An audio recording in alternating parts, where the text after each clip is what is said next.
Now, if you were to ask me what my favorite Nintendo franchises are, it's a hard question. Obviously, Nintendo has so many great franchises, blah, blah, blah, the usual conversation. And if I was to say something besides Pikmin, which I do love Pikmin, WarioWare.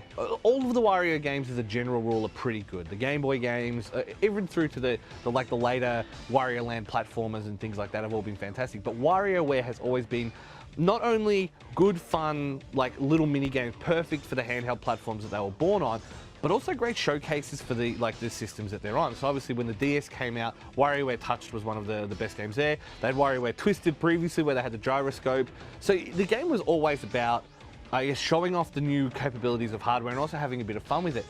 And then Game & Wario came out. And look, as much as you might have an opinion about the Wii WarioWare game, I thought it was fantastic. I love what they did with the Wiimotes.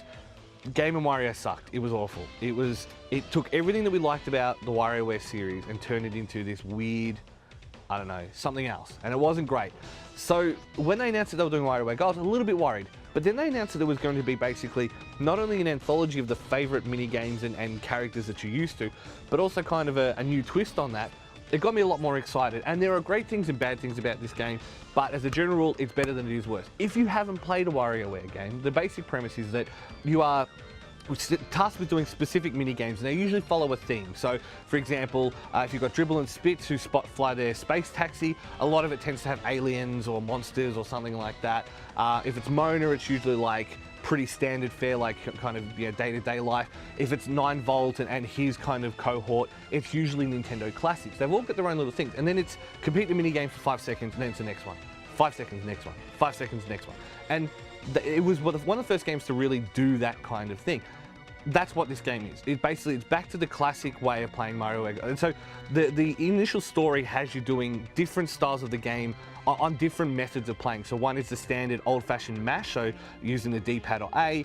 The other one is touch, like using the touchscreen. And then the last one is twisting. So the 3 main methods of controlling a WarioWare game are back in it. Then they add a couple of mini games where you use the mic and a few others later on. It is exactly what you would expect out of a WarioWare anthology, and that's its biggest strength.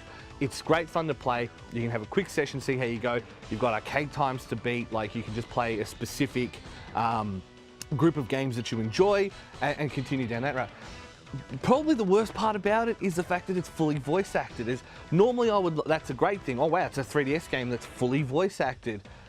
But like, besides Charles Martinet, it's Treehouse.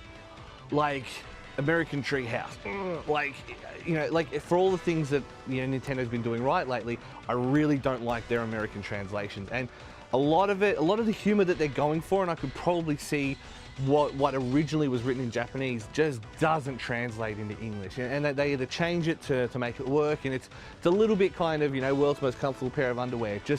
It's not as funny as that, and it changes the meaning too far for it to be funny. But if that's the worst thing I can say about a WarioWare game, then we're in pretty good stead.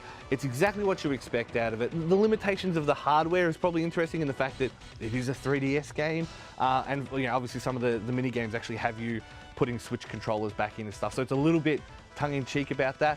It is a 3DS game, it plays well for a 3DS game, it's fantastic fun, it's great to pick up, but yeah, I mean, you've just made room in your bag for your Switch, and now you've got to start bringing your 3DS out again.